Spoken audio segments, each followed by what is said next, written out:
दर्शन करके फिर पूरी पृथ्वी की परिक्रमा करते थे। हनुमान जी गए महाराज पृथ्वी परिक्रमा करने, कभी पहाड़ों पे कूद जाएं, कभी समुद्र के भीतर चले जाएं, कभी आकाश में उड़ जाएं, कभी पाताल में चले जाएं, कभी आकाश में तीनों लोगों के दर्शन करके आ जाएं, साकेत प्रणाम करके कभी अयोध्या पहुंच जाएं, फिर एक संगी हिमालय पे पहुंच जाएं, वहां जाकर के फिर कभी किसी ऋषि को प्रणाम करने चले जाएं। हनुमान जी टिक टिक ना वो तो घूमते ही रहते हैं। यत्र यत्र रघुनाथ कीर्तनम तत्र तत्र कृतमस्तकांजलिम।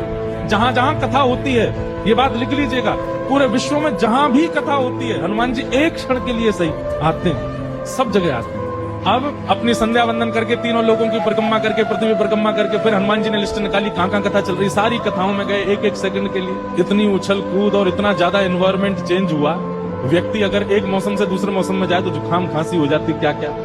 ये तो कभी तो चले जाते हैं 40 डिग्री सेल्सियस में, कभी -40 में पहुंच जाते हैं, कभी आकाश में चले जाते हैं, कभी रसातल में पाताल में पहुंच जाते हैं। 7 घंटे बाद श्री हनुमान जी महाराज गंगा जी के तट पर